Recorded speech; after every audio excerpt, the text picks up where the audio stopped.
Vale. Muy buenas tardes a todos y a todas. Disculpad este retrasillo, a los de la charla anterior, como iba con retraso también podía haber ido bien. Pero bueno, muchas gracias por vuestra espera. Espero que ahora hemos pedido que lo digan por el micrófono para que pueda entrar más gente. Pero yo prefiero empezar ya y que se unan, porque como sabéis hoy es el meeting, entonces tampoco este acto se debe alargar mucho más de las 7:30 para que la gente tenga tiempo después de esto y antes del meeting. Primero de todo, presentarme. Mi nombre es Paula Navascués. Yo vengo en nombre del Partido Comunista de España, en concreto de alguna igual ya lo ha oído, que tenemos un grupo de trabajo de ciencia y tecnología, y en ese grupo de trabajo hemos organizado algunas de las charlas que están en el programa hoy, ayer y también mañana, y esta es una de ellas.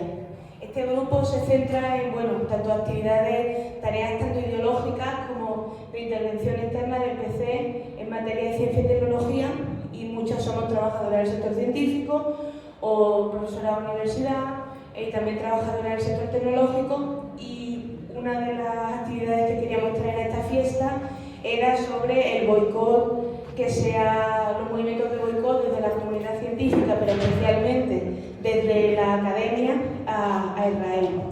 Hoy me acompaña la compañera Irina Fernández, de la Red Universitaria por Palestina. Es conocido por todos los movimientos que se han dado a nivel internacional en las universidades con respecto a mostrar nuestra reacción y nuestra respuesta por las actuaciones de Israel. Y también la compañera Leila Shazir, de Al-Yudur, que es un colectivo de juventud palestina organizada en la diáspora, creo que aquí en el Estado español, ¿no? Y bueno, este debate lo hemos querido organizar en 4 bloques, ¿vale? En primer lugar vamos a hablar sobre todas las movilizaciones que se han dado especialmente en las universidades con respecto a la defensa de Palestina ante las actuaciones de Israel, y después trataremos otros asuntos como el boicot y sobre todo cómo nosotras, pero también en general todas las clases trabajadoras, pero las trabajadoras del sector científico, académico, el profesorado, tienen una labor de concienciación de nuestras compañeras para posicionarse ante todo lo que está ocurriendo, ¿no? Entonces, en primer lugar, quería darle la palabra a Irina para que presentara a la Red Universitaria por Palestina sus reivindicaciones y todo tuyo. Pues muchas gracias, Paula. Buenas tardes y gracias por venir. Gracias también al PC por la invitación en nombre de la Red Universitaria por Palestina y en mi nombre propio. Y gracias por tratar un tema que yo creo que es esencial, y como decía una web en una de las convocatorias de la huelga, o acerca de la convocatoria de la huelga del 27, pues es el filo ético de nuestra generación, la impasibilidad ante lo que está pasando en Gaza, que todas y todos conocéis. Pues bueno, ¿qué es la red? La red pues es una red de profesores, de personal de las universidades que echa a andar al poco del comienzo del genocidio y al que gradualmente nos hemos ido sumando más personal. Hubo un momento de inflexión, un punto de inflexión en el que se sumaron muchas universidades, o que consideramos el momento simbólico, ¿no? de comienzo de la red, aunque llevaba mucho trabajo anterior, que fue el 10 de abril de 2024, cuando escuchamos en 50 y pico sedes de las universidades españolas a la relatora Francesca Albanese, la relatora de Naciones Unidas para los territorios ocupados de Palestina, presentarnos su informe Anatomía de un genocidio, en el que ella desgrana los aspectos jurídicos de lo que está ocurriendo y cómo se habría alcanzado el umbral del genocidio.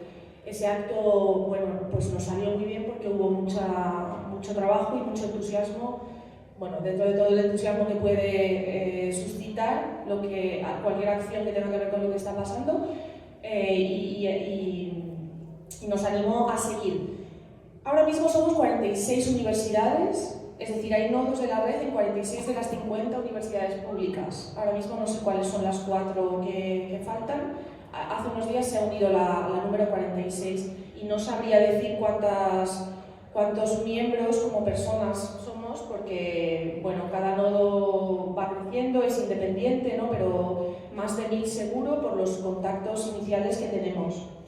Y hemos articulado nuestro trabajo en torno, por lo menos hasta ahora, en torno a 5 demandas muy concretas, muy claras, y que le hacemos llegar a los órganos de gobierno de los lugares donde trabajamos, que son las universidades.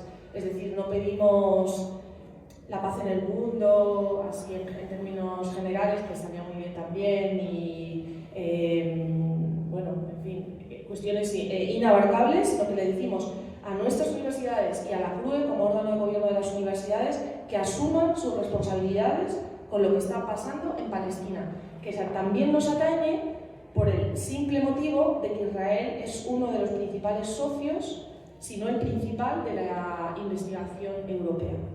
Y eso no se nos puede olvidar. ¿Y cuáles son las 5 demandas? En primer lugar, que se condene el academicidio. No ya el genocidio en sí, sino en especial el academicidio, que es la dimensión del genocidio que afecta a nuestros colegas en Palestina, que han visto destruidas todas sus universidades y son colegas nuestros, o sea, pertenecen al gremio, ¿no? Una exigencia de alto fuego, por supuesto, inmediato. La cancelación, la tercera, de toda colaboración con las universidades israelíes. El cuarto punto, dotar de recursos económicos a programas para la recepción de estudiantes y personal palestino. Y por último, que se le base al gobierno la solicitud de ruptura de relaciones diplomáticas con Israel y a la Unión Europea la suspensión del acuerdo de asociación Unión Europea-Israel. Y bueno, muy resumidamente, para no pasarme en este punto, ¿qué hacemos? Hemos hecho actos coordinados como el de Francesca Albanese, otro con Ghassan Abu Sitta. Están grabados, los podéis buscar, que es un cirujano reconstructivo que ha pasado, bueno, ha trabajado en Gaza y en otros conflictos bélicos, y es además actor de la Universidad de Glasgow, que nos habló de la ecología de esta guerra, de este genocidio, o sea, los aspectos ecológicos de la destrucción. Hemos llevado nuestras demandas a los claustros y consejos de gobierno, como he dicho.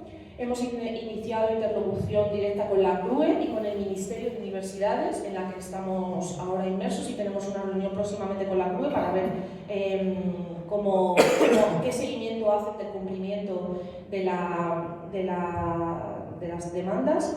Y hemos escrito cartas a von der Leyen y a Borrell, que han sido contestadas y se les ha vuelto a escribir. Hacemos una labor más o menos continua de divulgación y de desmontar mitos, ¿no?, sobre este conflicto a través de artículos de prensa que han aparecido sobre todo en contexto. Hemos lanzado recientemente una campaña que hemos llamado La educación ante el genocidio, para que se pudieran adherir también personas que trabajan en otros niveles del sector educativo, porque nos había llegado también esa inquietud, digamos. Y luego, recientemente, hace unos días solo, algunos miembros de la red se han reunido con varios europarlamentarios españoles de diferentes partidos. Y como última cuestión que hemos conseguido, tengo que decir que todo esto se enmarca en que por fin el 9 de mayo la CRUE se compromete a 2 cuestiones básicas, y es a revisar y en su caso suspender los acuerdos de colaboración con las universidades israelíes que no hayan manifestado un firme compromiso con la paz. Esta es la cuestión delicada y candente, o sea, delicada quiero decir, el determinar que universidades israelíes tienen un firme compromiso con la paz. Y también se comprometió la CRUE el 9 de mayo a intensificar la cooperación con el sistema científico y de educación superior palestino, y para que cumpla con lo prometido, pues por eso seguimos en esa interlocución y reuniéndonos con la CRUE. Gracias. Muchas gracias, Irina. Bueno, ya para pasarle la palabra a Leila, aprovecho también para plantear una idea que ya discutimos previamente, ¿no?, que era una de las cosas positiva, entre muchas otras que le veíamos a estos movimientos en las universidades, era que había conseguido involucrar a la gente joven en esta lucha, ¿no? Creo que todos somos conscientes de que cuando vamos a una movilización, a una concentración de la que se han ido haciendo periódicamente en nuestras ciudades por Palestina, nos encontramos con que la edad media es tremendamente alta, ¿no? Y en general es algo que le está ocurriendo podríamos generalizarlo a cualquier lucha de la izquierda, ¿no? Por eso para nosotros, y por muchos motivos más, era importante teneros aquí. Así que, Leila, por favor. Hola, muchas gracias por haber venido y interesarse por este panel. En primer lugar, siempre que se ha hablado del Estado colonial israelí, se ha imaginado como un monstruo grande a la que no se sabe muy bien cómo enfrentarse, pero es muy importante entender que si uno lo desmenuza y entiende que realmente se compone como por diversos contextos, y procede a descolonizar cada espacio, pues sería la forma de acabar con el colonialismo. Y en este caso hemos visto cómo las universidades son uno de los contextos a los que hay que decolonizar. En principio empezó en Estados Unidos por las organizaciones pro-palestinas y enseguida pues, ha sido pues, como una ola que se ha desatado por todo el mundo y llegó a España. Creo que la primera universidad fue en Valencia, impulsado por las compañeras de BDS Valencia, y en cuanto pues, ha iniciado, pues también se ha procedido por todo el Estado español.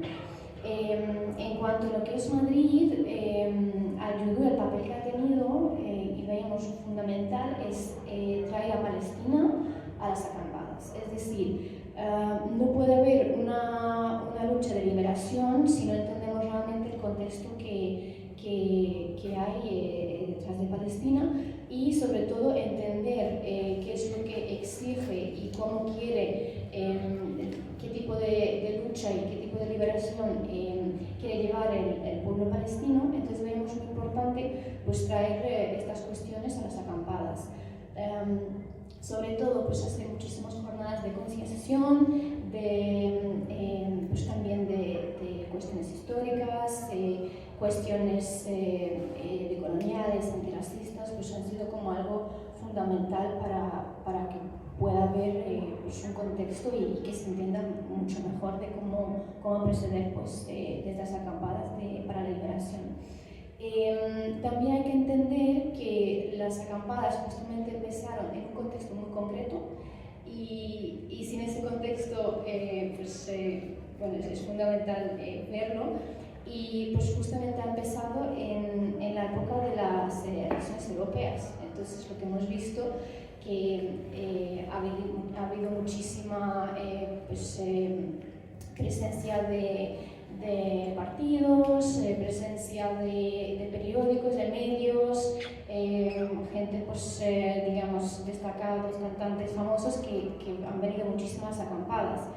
Pero hay que también entender que había muchísimas organizaciones y partidos que han utilizado y han instrumentalizado lo que es este movimiento de los estudiantes por Palestina pues, para la propia agenda política. Y pues uno de ellos, como ejemplo clarísimo, lo que ha sido desde el partido del PSOE, el reconocimiento del Estado palestino, que no es más que algo, digamos, como un maquillaje, ¿no? Que queda muy bien, pero realmente nada ha cambiado. Es un paso simbólico, pero no ha supuesto ningún cambio efectivo y real para lo que es la liberación. Entonces, pues eso también es muy importante entender que la instrumentalización también ha estado ahí. Y después, otra cosa también muy importante, que se ha visto mucha represión en las acampadas también, y en mi opinión, si no hay represión, significa que algo no se está haciendo bien, porque demuestra que se tiene miedo a los estudiantes, se tiene miedo por el poder que tienen y por los cambios que pueden traer. Por lo tanto, los estudiantes tienen que tener en cuenta pues, ese factor también y y ser consecuente, paciente y entender que todo gran cambio pues también lleva sacrificio.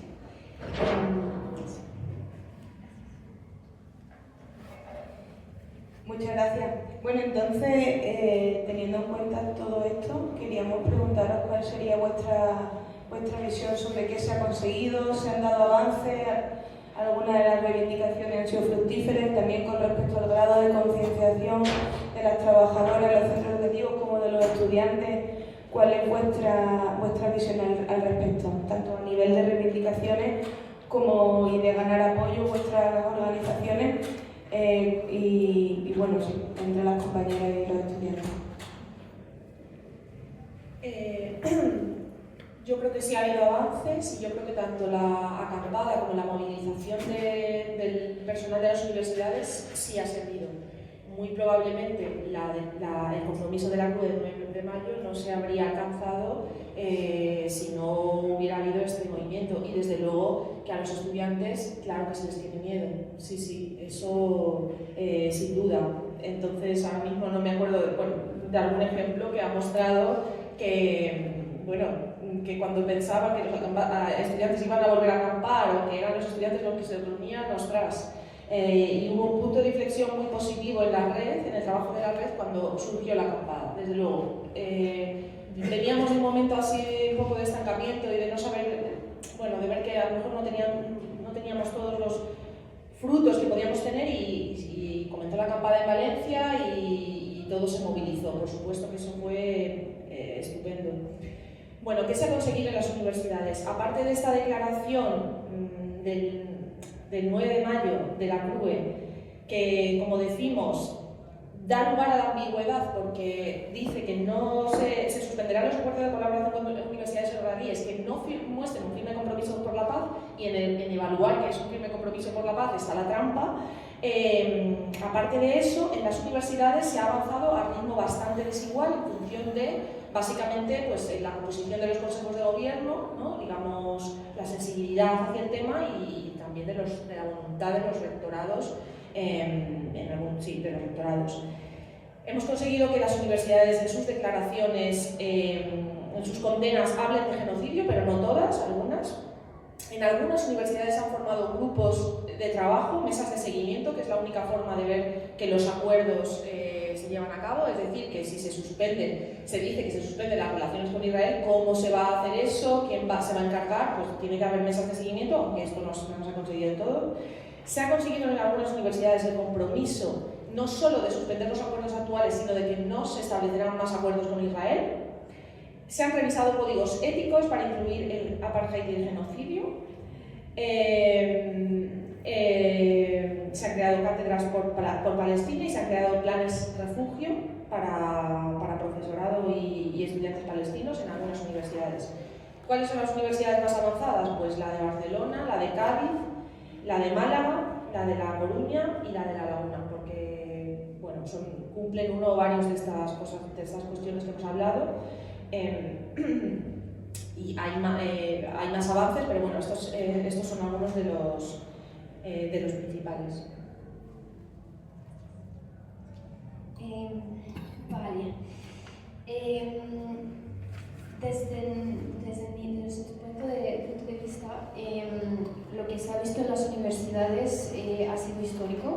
Me acuerdo perfectamente el primer día que fui a la universidad y vi tantas personas, tantos estudiantes poniendo las tiendas de campaña, y me acuerdo de decir, wow, tantas personas quieren movilizarse por Palestina y luchar, y fue un momento muy, muy emocionante, la verdad.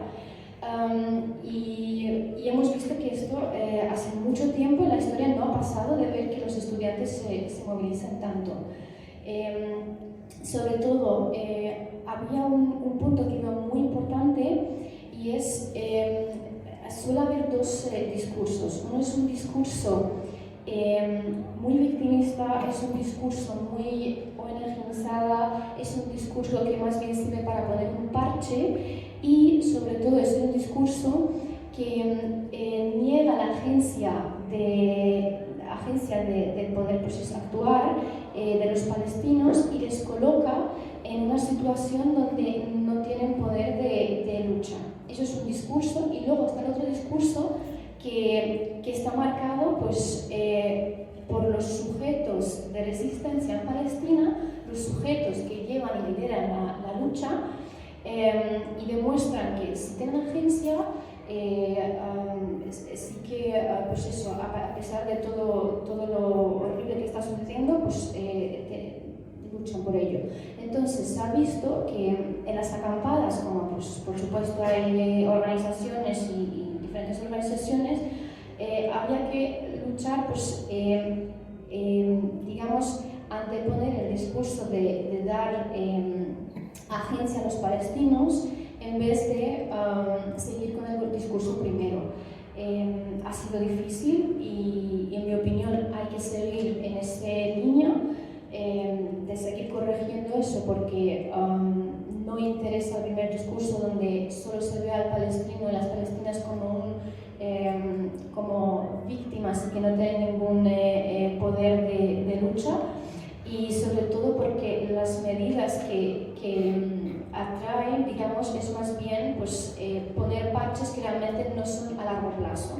Entonces, lo que sí veo como un paso muy grande es que los propios estudiantes, las y los estudiantes, muchos han entendido esta situación, y ellas mismas pues, intentaban luchar en la acampada para que se focalice pues, desde un discurso correcto, ¿no?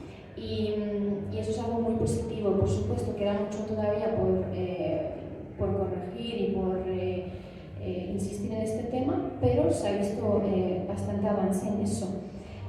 Luego también, desafortunadamente, se ha visto vetos también de organizaciones palestinas, de poner en el foco las causas palestinas, pero poco a poco también pues, ha ido cambiando eso, y eso es algo muy, muy positivo que destacar.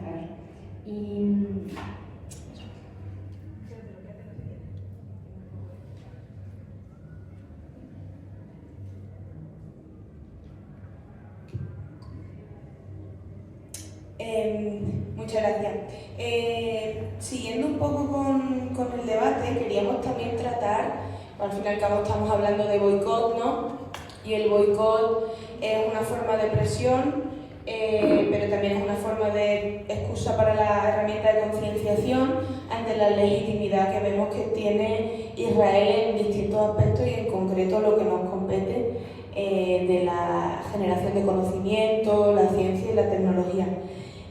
Como decía el grupo de trabajo, somos trabajadoras del sector, y verdaderamente la legitimidad que tienen es increíble, ¿no? Estamos hablando, por ejemplo, más allá de la academia, si vas a congresos científicos, los sponsors son israelíes, las empresas que fabrican materiales pues, de alta precisión, estamos hablando de cuestiones de materiales ópticos, paneles solares, todo lo que sea tecnología, material de alto valor añadido, en ese sentido Israel siempre tiene un peso, ¿no? Entonces hacerle el boicot es muy complicado porque directamente se materializa que te estás enfrentando al poder, al poder capitalista.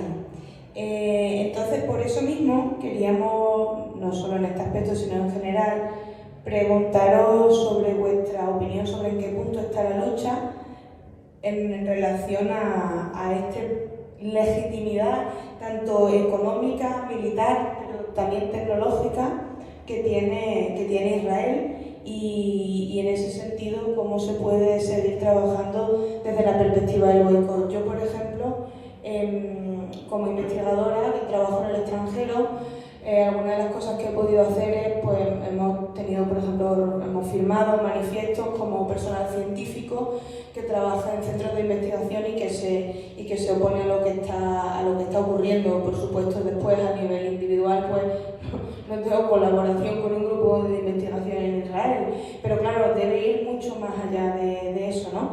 Entonces, bueno, de manera amplia queríamos preguntaros por vuestra perspectiva con respecto a las formas del boicot, más allá del boicot directo, por ejemplo, de consumo, ¿no? Que es al que estamos más acostumbrados, pues se lleva haciendo muchísimos años. Yo creo que lo que has dicho sobre que es enfrentarse a un gigante es evidente y lo que está ocurriendo ha venido a levantar las alfombras de la universidad y de nuestro sistema en general, porque demuestra que da igual cuán flagrante sea la violación de derechos humanos, como estamos viendo, yo creo que ya no se puede superar, es insuperable, los crímenes que está cometiendo Israel, y sin embargo, como es poderoso, efectivamente, en España, no tanto en otros países, pero se nos ha censurado. Para empezar, el acto de Francesca Albanese se quiso censurar en la Universidad de Sevilla, en la Facultad de Derecho, a una jurista de Naciones Unidas se la quiso solo censurar porque es un acto político. Es que es gravísimo, están pasando cosas muy graves. Lo que pasa es que no tenemos casi tiempo, yo creo, ni de digerirlas, ¿no? Estas cosas tan graves que están pasando, y está habiendo otras formas de censura. Esta fue una, que se me viene a la cabeza. ¿Por qué? Bueno, pues porque aquí también hay lo visionista, ¿no? Y porque en el fondo Israel pues es un Estado poderoso, porque tiene a los poderosos detrás. Entonces, el boicot a las universidades se plantea desde la campaña PACMI, que es la campaña por el boicot cultural y académico, que plantea un boicot de institución a institución, es decir, la no colaboración con instituciones que no tiene por qué afectar a investigadores a título individual, que participen en conferencias, que vengan de una universidad israelí, pero que hayan mostrado su rechazo, digamos, al régimen de apartheid. Entonces, en internet podéis consultar las directrices, que son bastante completas, son rigurosas, son de acuerdo al principio de no discriminación. O sea, no se trata de discriminar porque sea alguien porque sea israelí, ni mucho menos porque sea judío, sino de evitar la colaboración institucional. ¿Y por qué la colaboración con todas las universidades israelíes? Que es aquí donde está la cuestión.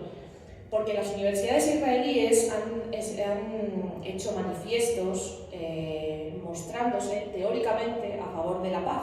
Y a eso, concretamente dos, después del 7 de octubre, uno de ellos se dirigió específicamente a la CRUE. Cuando la CRUE, el 9 de mayo, dijo romperemos relaciones con Israel, no lo dijo así, pero más o menos lo que quería decir, y las universidades israelíes vinieron a decir, ¿de qué vas?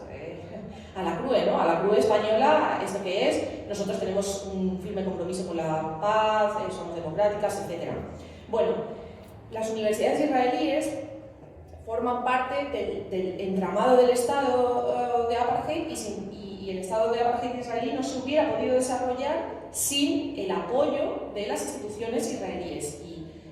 Por ejemplo, en estas dos cartas que las universidades han emitido, todas en bloque, firmadas por los 8 o 10 rectores que sean, no se ha hablado en ningún momento de las víctimas palestinas, no en ningún momento. Eso es muestra de cómo se materializa su compromiso por la paz.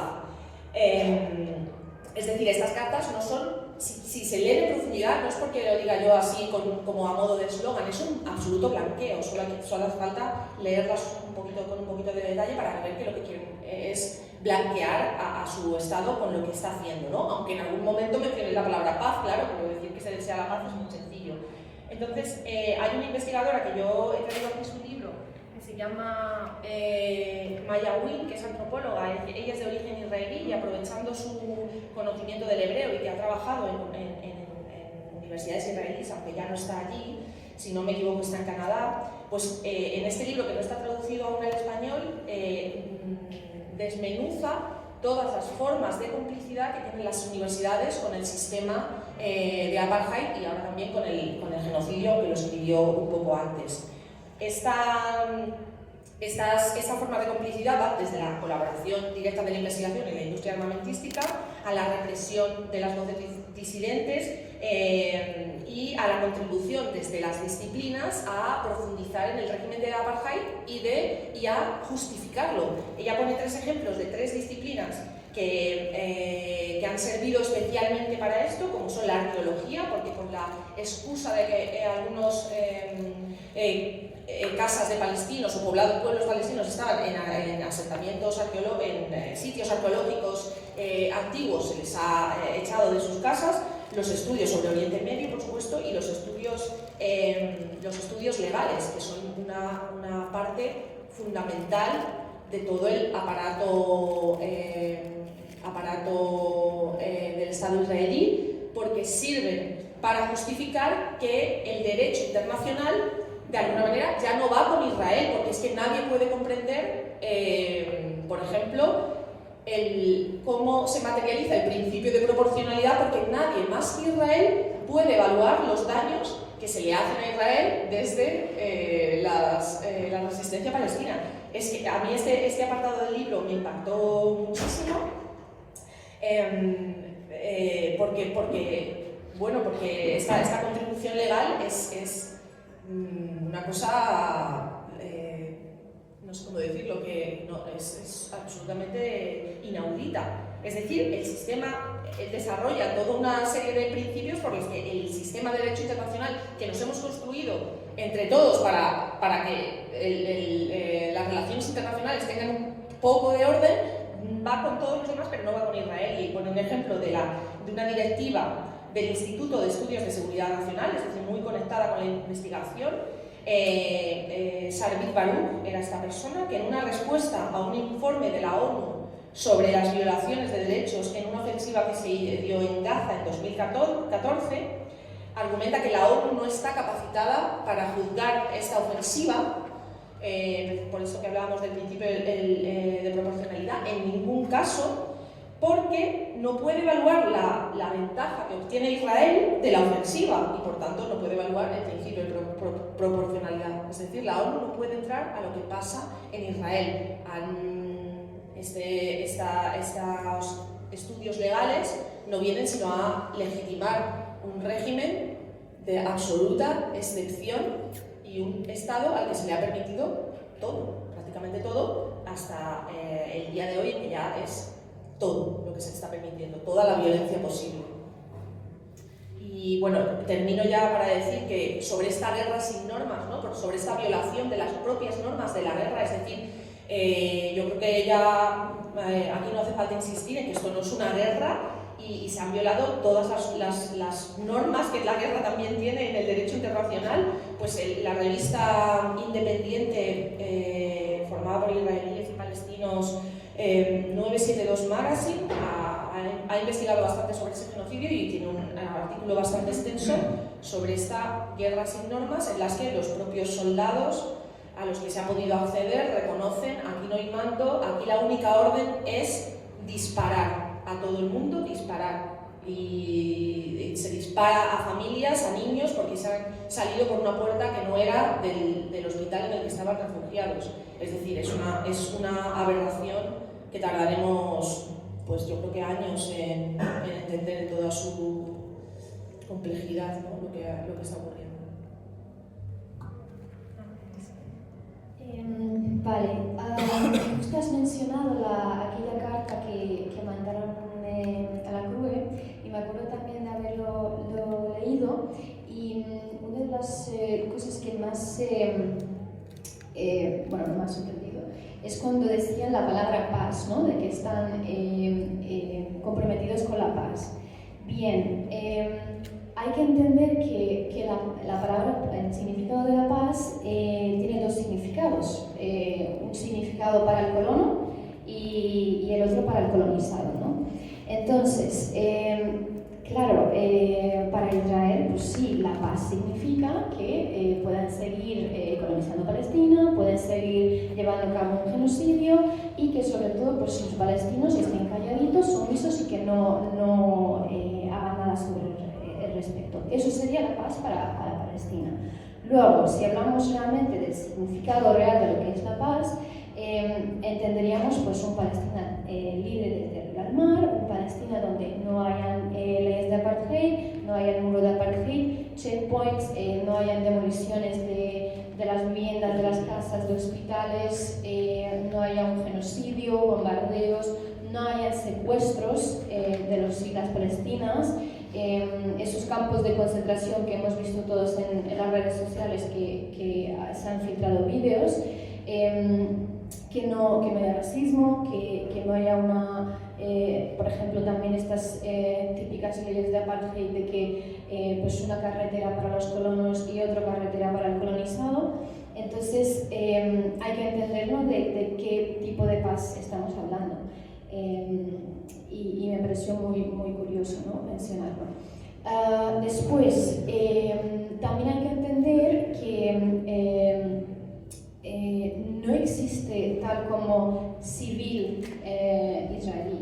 ¿Por qué? Porque se sabe que todos los colonos israelíes están obligados a formar parte del ejército de ocupación una vez que tengan 18 años.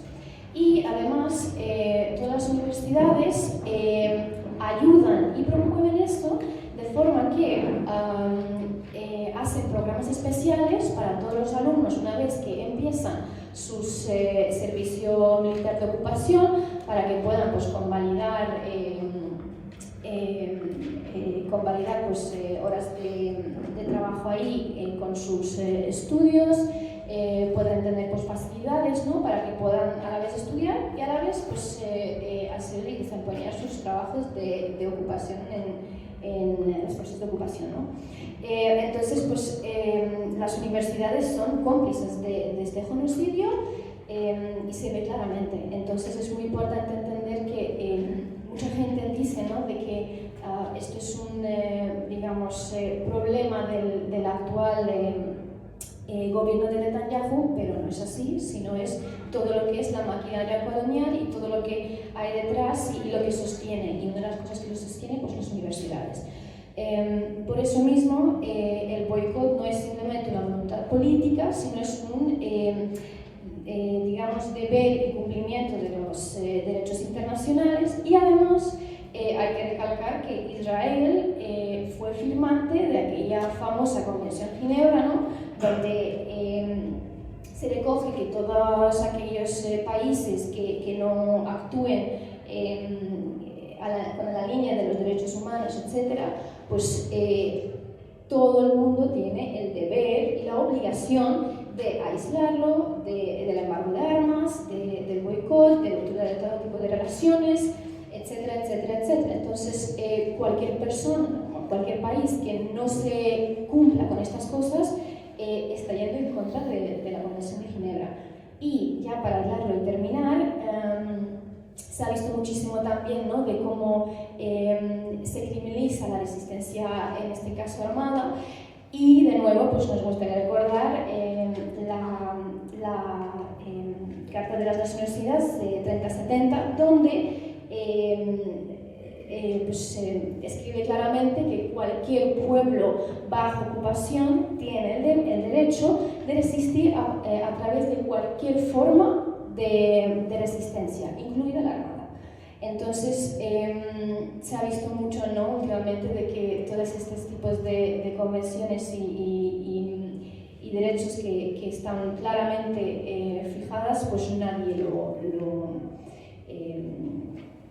respeta. Y hay que tener también muy claro que cualquier persona o cualquier país que diga que es pro-palestino y no actúe acorde con estas legislaciones, pues tiene una postura muy hipócrita.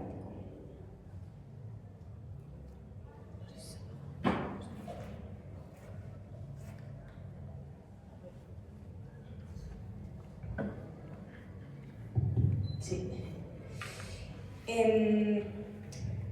Pues pasando al último bloque que queríamos tratar, era para nosotras súper importante, que es cómo estas movilizaciones o en general nuestro trabajo cotidiano nos puede ayudar a la concienciación, ¿no?, de nuestras compañeras. Especialmente pensábamos en los centros de trabajo, refiriéndonos a las universidades, los centros de investigación u otros centros de enseñanza, pero creo que es algo que podemos generalizar a cualquier aspecto de nuestra vida, ¿no? Claro, muchas veces cuando estamos hablando de boicot académico y científico, hemos tenido que aguantar o escuchar opiniones típicas de, bueno, que la ciencia no tiene ideología, es que nosotros estamos por encima, o que hay que ser neutros. Yo además que trabajo en Suiza, lo de la neutralidad me lo dicen mucho. Y y es como, bueno, no, o sea, la ciencia tiene ideología, la ideología está ahí, y lo que pasa es que bueno, pues que las universidades burguesas reproducen la ideología del sistema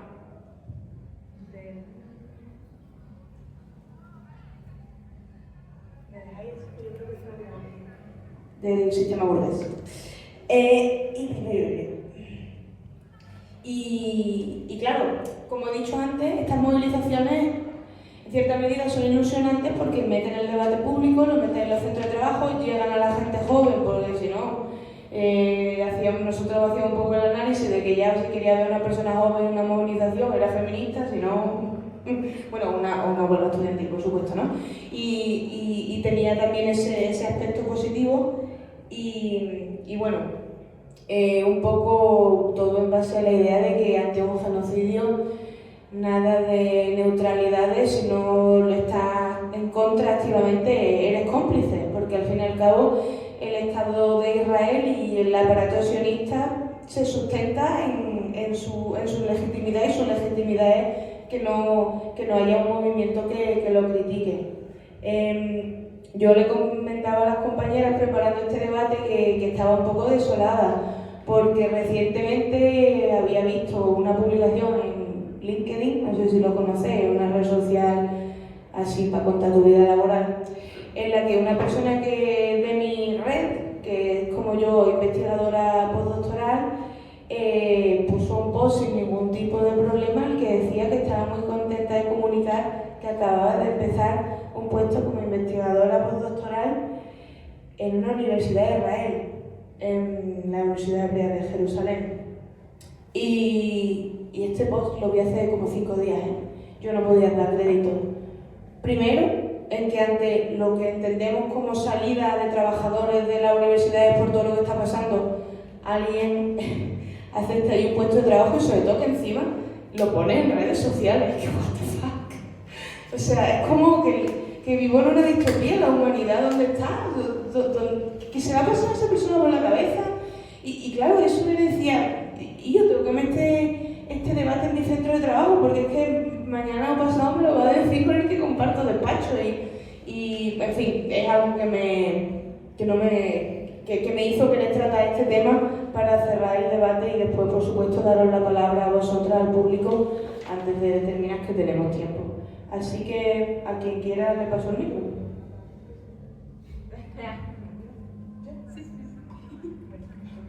Gracias. Pues, qué decir, ampliando el foco sobre la universidad, yo me siento desolada también. Creo que la palabra desolación es bastante expresiva.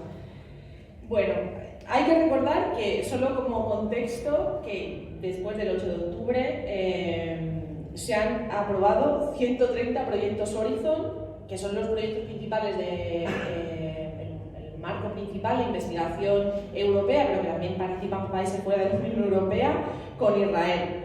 O sea, como si nada. Y bueno, pues en la universidad, efectivamente,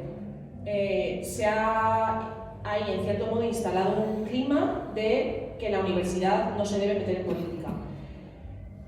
Lo cual en las ciencias naturales, en nuestras disciplinas, no sé si puede tener algún tipo de sentido, pero en las humanidades y en las ciencias sociales es absolutamente ridículo, para mí, doy mi opinión. Pero hay esa tendencia también, no es tan marcada, pero sí se denota un querer parecerse a la asepsia y a la neutralidad de las ciencias naturales. Porque somos técnicos, hacemos cosas técnicas y son neutrales, son objetivas, y las quieren a sacar los mismos resultados yéndonos a analizar la sociedad española o la que sea.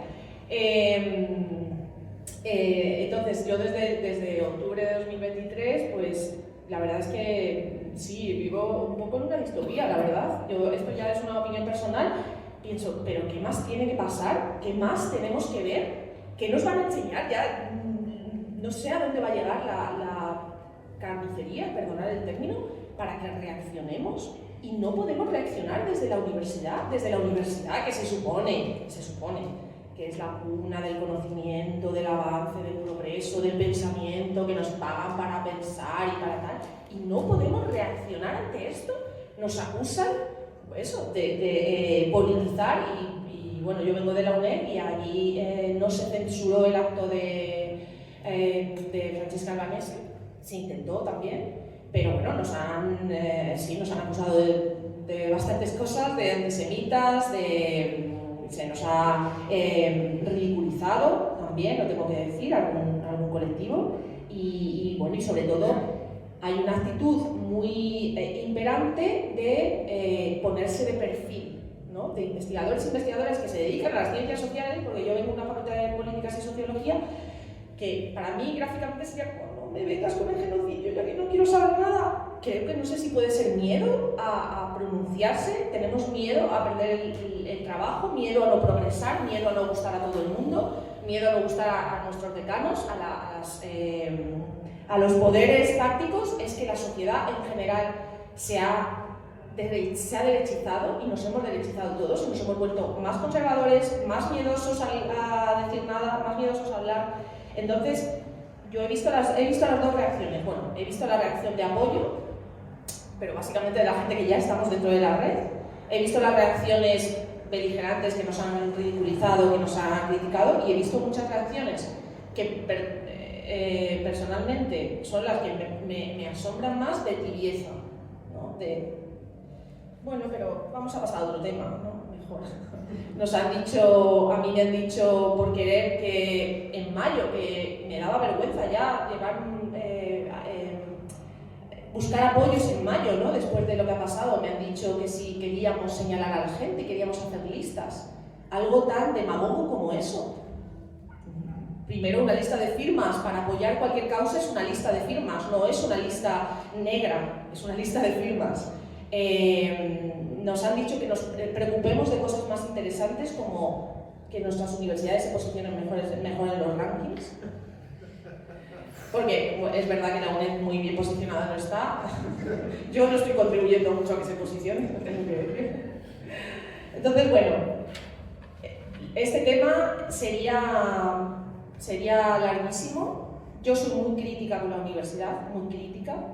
Yo veo una universidad, por supuesto, que hay grupos y hay gente que son mentes pensantes y valientes y que brillan también entre la masa, pero yo veo una universidad bastante acrítica, bastante inmovilizada, y claro, en esto influye, y lo digo sin querer molestar a nadie que a lo mejor trabaje en la universidad, por supuesto, porque es el sistema el que nos hace así, y yo también participo de ese sistema.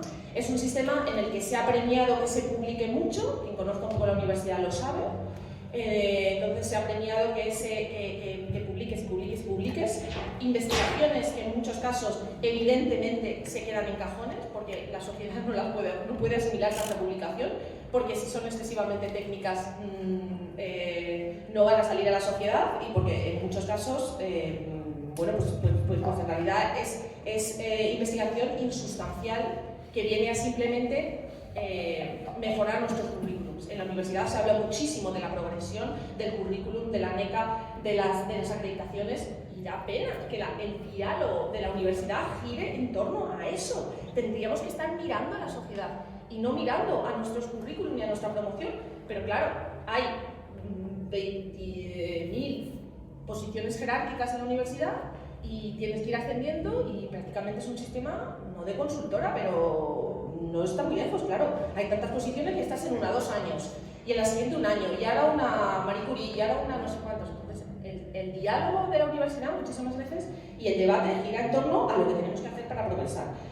Yo soy un poco mal pensada, que bueno, ahora se diría conspiranoica, pero pienso que simplemente se nos valora por publicar, porque es una forma sencilla de valorarnos, porque solo tienes que contar publicaciones. No es tan fácil evaluar si eres buen docente, y no es tan fácil evaluar si tus investigaciones tienen algún tipo de impacto en la sociedad.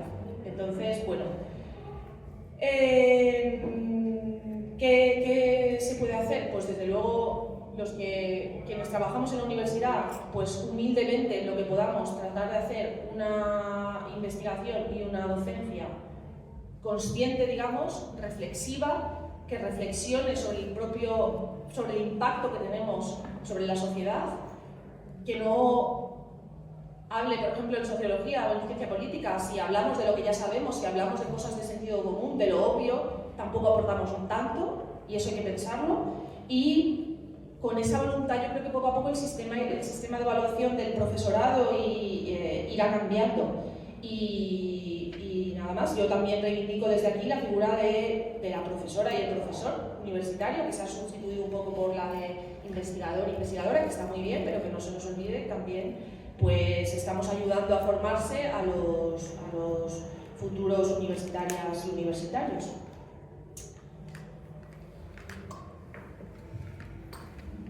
Bueno, no sé ni muy bien por dónde empezar.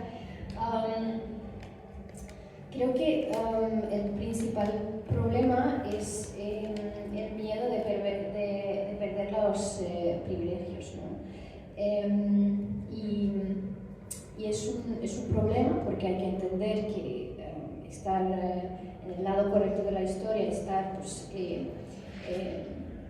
llevar a cabo esta lucha de liberación, pues tiene su coste.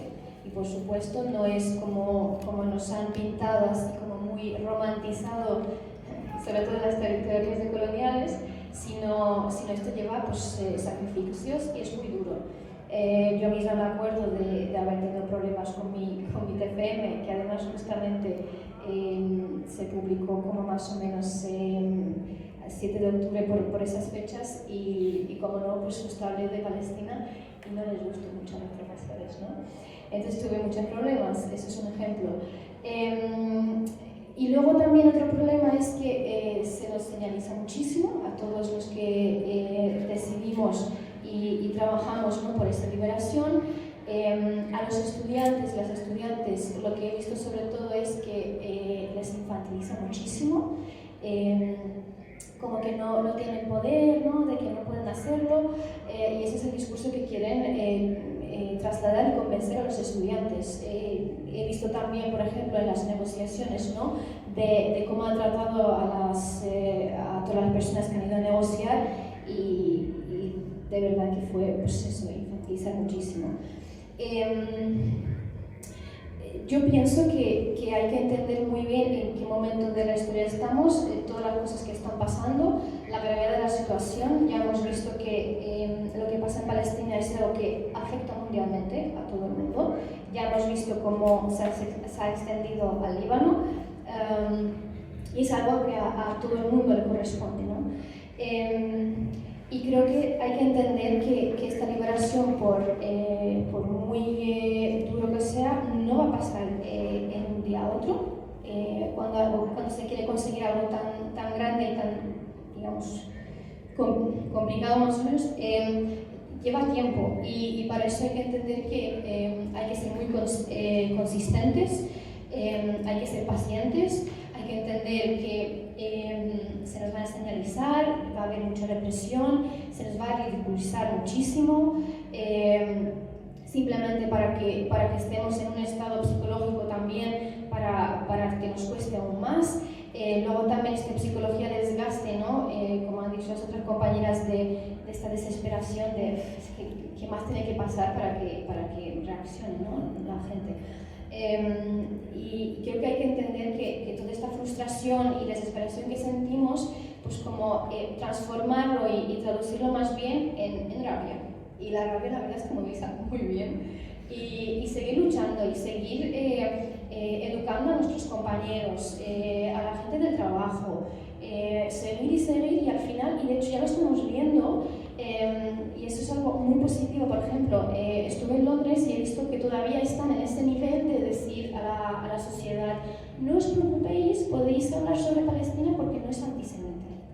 Y están todavía en ese nivel. Y yo veo que, por ejemplo, en España los discursos y nuestras luchas ya están en otro nivel. Aquí ya estamos debatiendo sobre temas, pues, a nivel de, por ejemplo, la no criminalización de la resistencia. Ya no estamos en ese nivel que, por ejemplo, en Londres, ¿no? Obviamente son contextos políticos diferentes, pero esto se traduce que todo esto está pasando gracias a que la gente se estuvo movilizando, y si se sigue así y seguimos siendo consistentes, poco a poco se va a conseguir, pero no es un día a otro.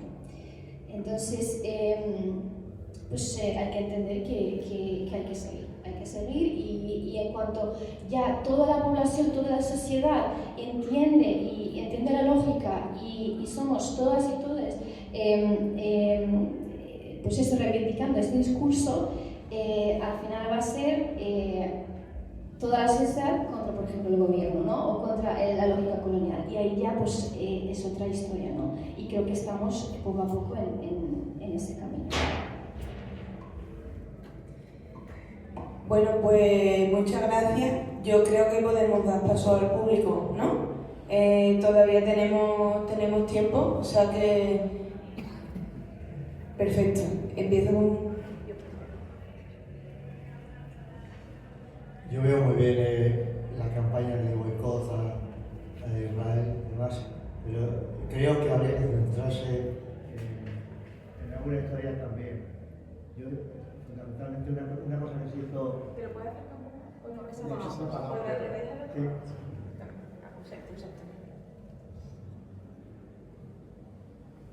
Sí. Una cosa que se hizo al principio de la apartheid en Sudáfrica es echar a Sudáfrica de la ONU, por ejemplo. Si las universidades y los grupos que trabajan por Palestina, no se podía intentar echar a Israel de la ONU. Porque no cumple ninguna resolución entre las cosas y no pinta nada ahí. Otra cosa que creo que deberíamos insistir los grupos es en denunciar los muchos bulos que están diciendo sobre este tema. Por ejemplo, que Israel tiene derecho a defenderse, por ejemplo, que los palestinos son terroristas y no tienen derecho a defenderse, incluso con la lucha armada. Bueno, hay una serie de historias. Por ejemplo, el bulo ese que nos están diciendo ahora de que Alemania tiene muchos sentimientos encontrados de lo que hizo durante el tiempo de Hitler. Y resulta que es un país que vende el 30% de armamento a nivel mundial a Israel. Ese es el sentimiento que tienen, que si lo deja de vender se le acaba el negocio. Y otra serie de historias. Si queréis, hacemos ronda y después contestamos. ¿Quién más ha pedido palabra? ¿Se puede? Yo. Perdón. Nada, enhorabuena y gracias por traer el tema a la fiesta.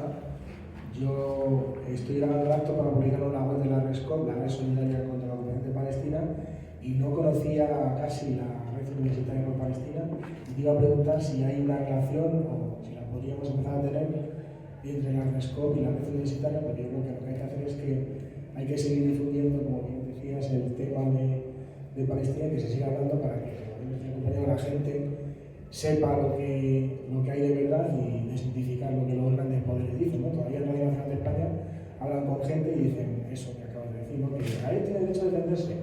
Esas cosas hay que enseñárselas incluso a Pedro Sánchez, que cada vez que habla de Palestina miente, y hay que rebatir en algún sitio. No nos llegaremos tan lejos como ellos, pero hay que seguir difundiendo. Muchas gracias. Bueno, yo agradecer al PC de haber organizado este acto y a las ponentes, por supuesto, enhorabuena por vuestro trabajo. Yo quería hacer dos comentarios y una pregunta.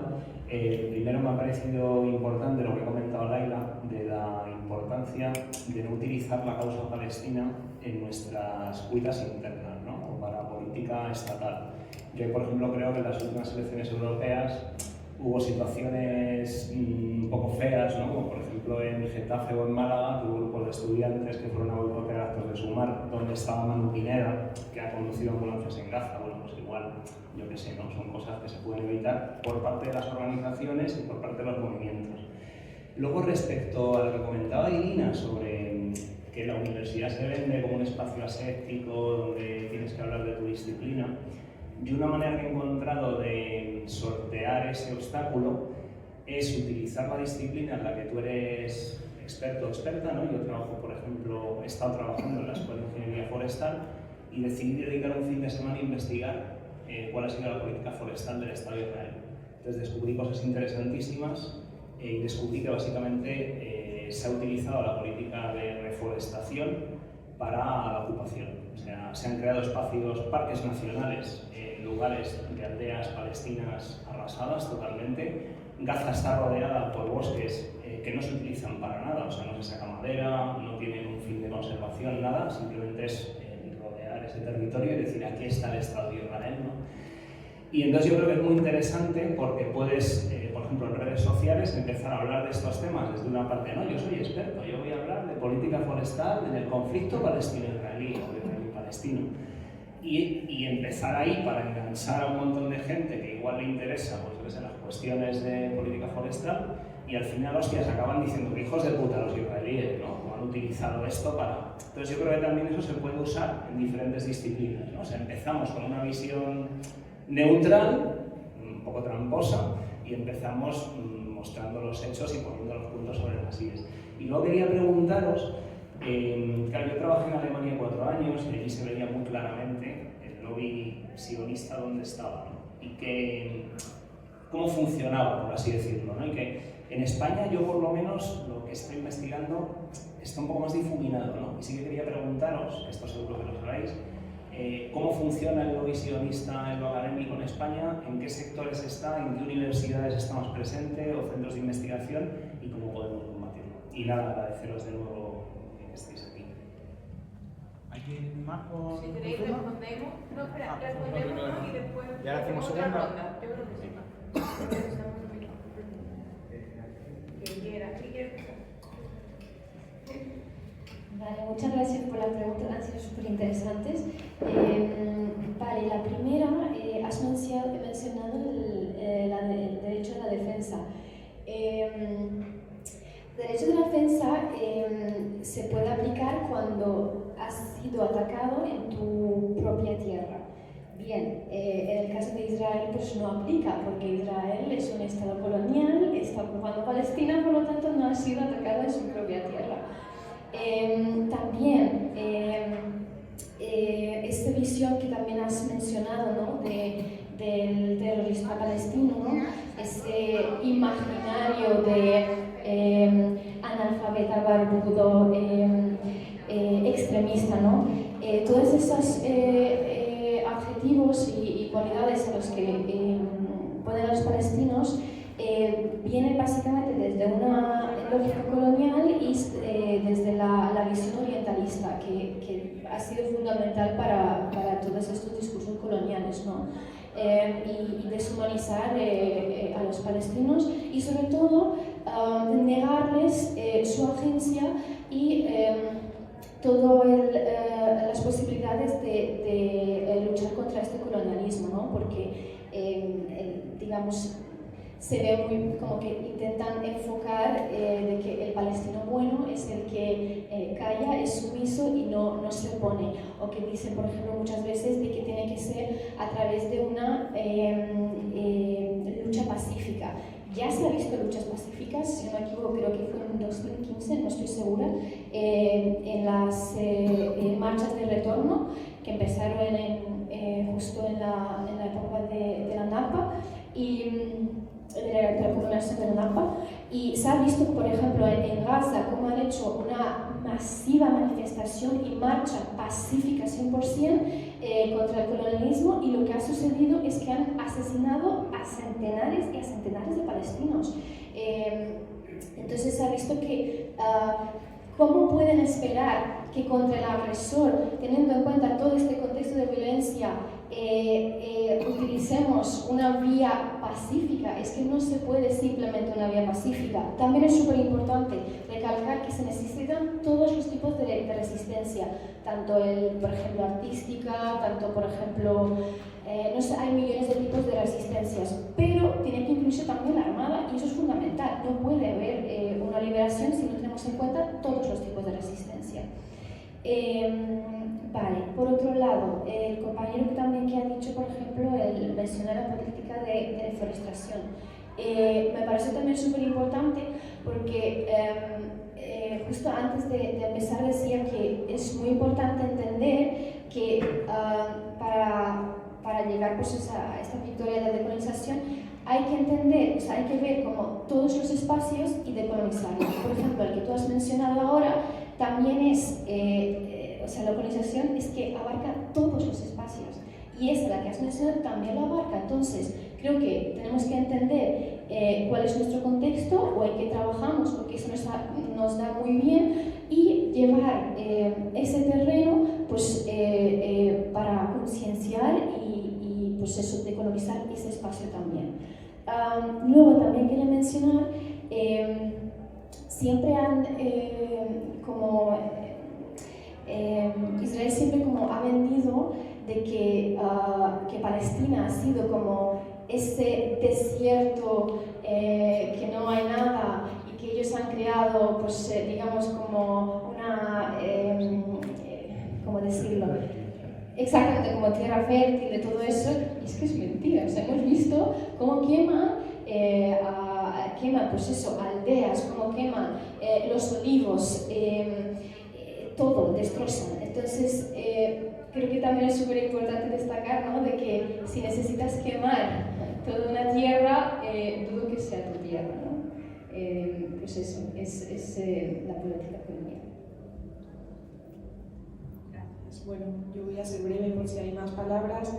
Estoy muy de acuerdo con lo que ha dicho él sobre no politizar la causa palestina. Efectivamente, ¿qué se puede decir? Yo, en mi experiencia en la red universitaria, pues he visto mucha amplitud de miras y nada de politización, o sea, una voluntad verdadera de manifestarnos frente a una injusticia sin parangón, ¿no? Una opresión sin parangón. Y también estoy muy de acuerdo en lo de, bueno, pues contribuir con tu disciplina, porque se puede hacer, claro, a la causa.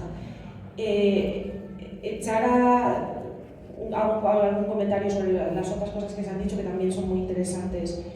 Claro, hay muchas cosas que se pueden hacer, como echar a Israel de la ONU, y a nosotros en la red a veces sentimos que no nos da el tiempo y la vida para todo lo que se podría hacer. Hemos mandado cartas a ámbitos en los que tampoco por ejemplo, competiciones deportivas en las que ha participado Israel, que no tenían tanto que ver con la universidad, pero bueno, hemos dicho, bueno, tenemos 10 minutos, vamos a pensar si merece la pena. Yo creo que es una labor colectiva desde diferentes ámbitos de, al final, como han dicho algunas personas, convertir a Israel en un paria, en el paria mundial, que es lo que él solito se está convirtiendo. Y en ese camino pues hay muchas cosas que se pueden hacer, ¿no? De señalarle su propia locura. Con la RESCOP tenemos relación porque algunos miembros de la Red por Palestina llevan años en la RESCOP y que yo sepa ha habido reuniones conjuntas de algunos miembros y yo creo que pues irá más la colaboración. Y también quisiera recomendar que recientemente hemos publicado en la red, que está disponible si ponéis Red Universitaria por Palestina, pues es el primer enlace que os aparece, un argumentario que llamamos En defensa de Palestina, precisamente para aglutinar todo ese trabajo que hemos hecho de desmontar todos los bulos que nos han venido, los ataques, las acusaciones tan espurias, tan demagógicas, que pues lo hemos recogido en ese argumentario para desmontar los bulos del sionismo. Y yo no conozco bien el lobby sionista en España, pero lo que sí conozco es que cómo se ha manifestado es a través de denuncias de una asociación que se llama COM, que la conocéis, claro, que bueno, ha denunciado a varias universidades, ya no recuerdo bien con qué criterio ha seleccionado a las universidades que ha denunciado. Y ayuntamientos, claro, pero ahora en el marco de la ruptura de relaciones, pues ha denunciado a universidades por discriminar supuestamente a las universidades israelíes y bueno, veremos a ver en qué queda todo eso. Están trabajando los gabinetes jurídicos de las universidades, creo que cada universidad lo está enfocando de una manera y yo, bueno, como no podemos estar en todo, no me lo sé con detalle, pero sí, esa es una de las maneras, claro. Creo que tienen bastante dinero y eso pues hace difícil la cosa, pero Bueno, pues por nuestra parte puedo decir que vamos a seguir, no decaen las fuerzas, la red está aumentando en número y vamos a continuar con esto, y si es necesario denunciar a la Unión Europea, a la Comisión, por incumplimiento del acuerdo de asociación, que en su artículo 2 dice: el acuerdo de asociación se supedita al respeto de los derechos humanos, pues lo llevaremos a los tribunales.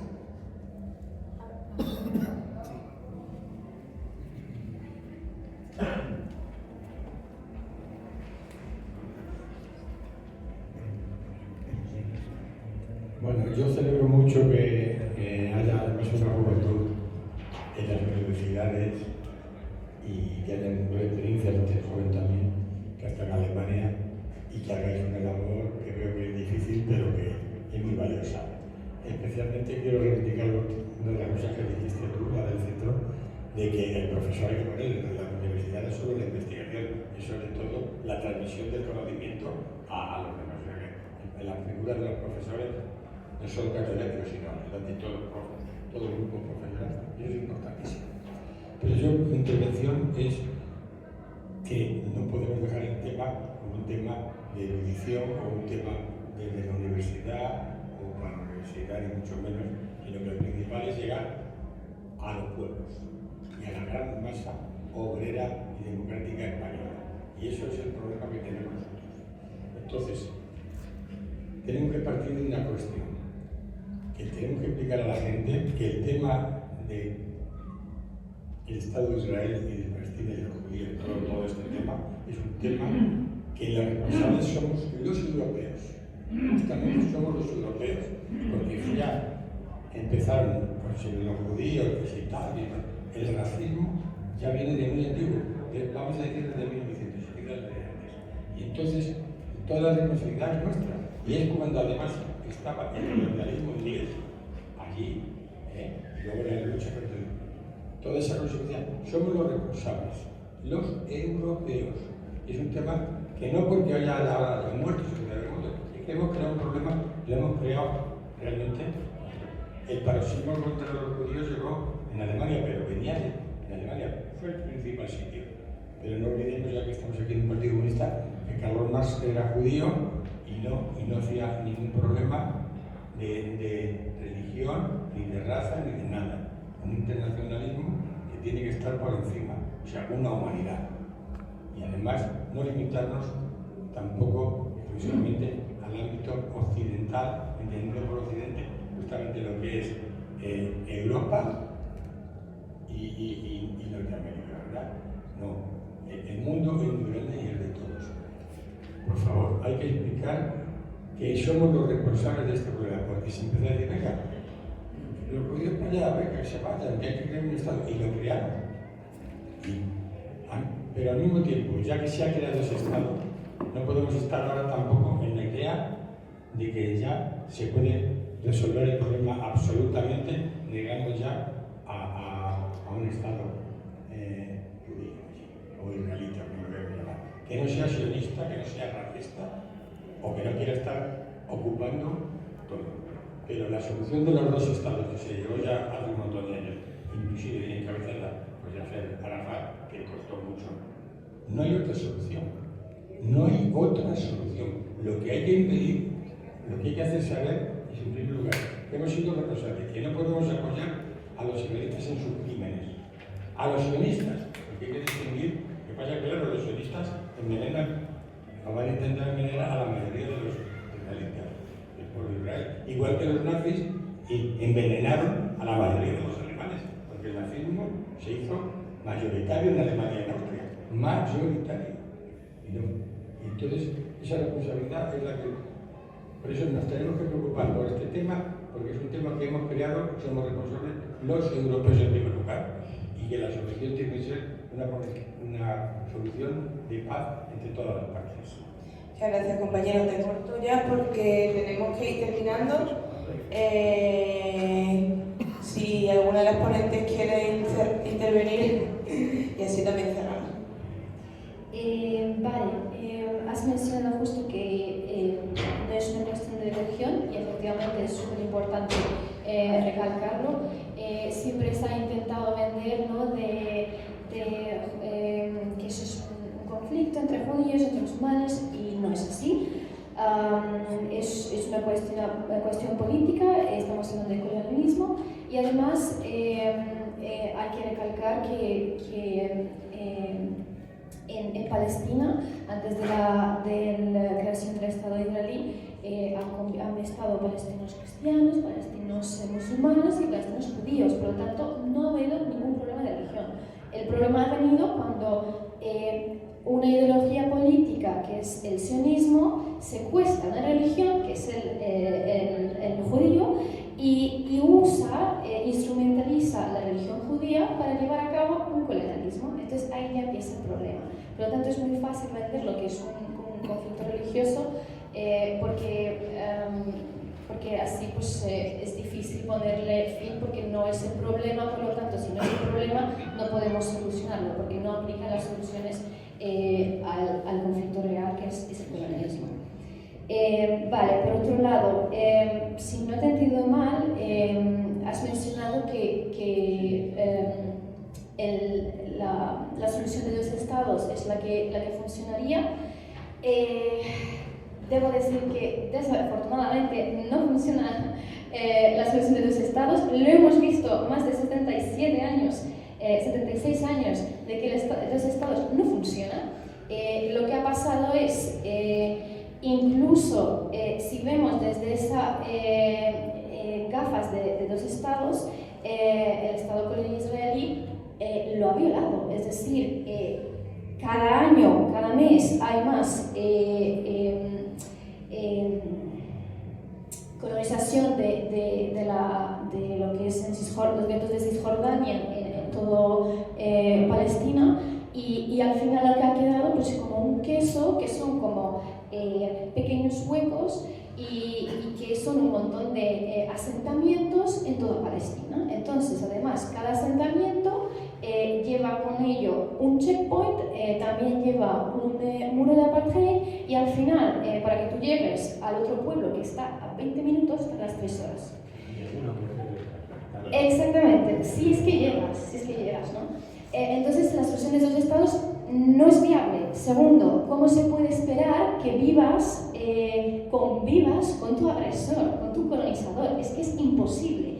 Después, también es súper importante que si se ve como desde la solución de 2 estados, yo como palestina, que mi familia es de las tierras del 48, lo que son ahora, lo que se denomina Israel, la Palestina ocupada, yo no voy a poder volver a mi casa. Mi familia no va a poder volver a casa. Entonces, ¿cómo podemos decir que entonces 2 estados y me vas a negar a mí que vuelva con mi familia al pueblo, a nuestra casa, que ahora mismo viven unos colonos? Es que es insostenible. Después, solo hemos visto que el colono no quiere convivir, sino lo que quiere el colono es expandirse y hacer pues, un exterminio de toda la población indígena para poder ocupar totalmente el país y que se queden ellos con Palestina. Lo hemos visto a través del muro de apartheid, los checkpoints, los secuestros, violaciones sexuales. Hemos visto pues, todo lo que está pasando de genocidio en Palestina. O sea, es que es inviable. Y ya por terminar, también se habla mucho, ¿no? de que en Israel, digamos que hay un movimiento izquierda, que es mentira. Es decir, el movimiento izquierda blanquea el colonialismo. Simplemente el movimiento mal llamado izquierda sirve para seguir sosteniendo sus privilegios y para maquillar el Estado colonial para que no se desmantele y que ellos puedan seguir viviendo en territorios y en casas de los y las palestinas, o en casas que han construido bajo literalmente cementerios de los palestinos, ¿no? O los escombros de las casas palestinas. Entonces hay que entender muy bien que es imposible la paz si no hay la descolonización. Sin embargo, cualquier persona es bienvenida a vivir en Palestina si entiende que vivir en Palestina significa bajo los mismos derechos, una Palestina libre desde el río al mar, que se llama Palestina, y que sin ningún tipo de derechos de apartheid, de derechos de racismo, y si a pesar de todo esto, lo que he dicho, dicho, el colono está dispuesto a vivir con nosotros, pues que bienvenidos sean. Pero la verdad es que después de todos estos años se ha demostrado lo contrario. Y yo dudo mucho que de repente mañana el colono se levante y que me diga, pues mira, te voy a ver igual que veo a mis compañeros colonos. Es que no va a cambiar, porque iba a cambiar después de todos los años que hemos visto, no va a cambiar. Entonces no es solución de los dos estados. Y también recalcar que cualquier persona israelí que diga que es antisionista lo demuestra cuando deje de ser un colono en Palestina y se vaya a vivir al país que realmente procede, porque todos los israelíes tienen, si no 2, 3 pasaportes y pueden perfectamente volver al país donde pues, sus padres o abuelos son. Entonces realmente el israelí que es de verdad antisionista, anticolonial, es el que renuncia a todos los derechos que ha ganado gracias a la represión y todas las políticas coloniales que llevan contra los palestinos, y si renuncia a todo esto, pues sí, entonces será anticolonial, no será un colono y antisionista. Pero bueno, hemos visto que esto no se está dando mucho.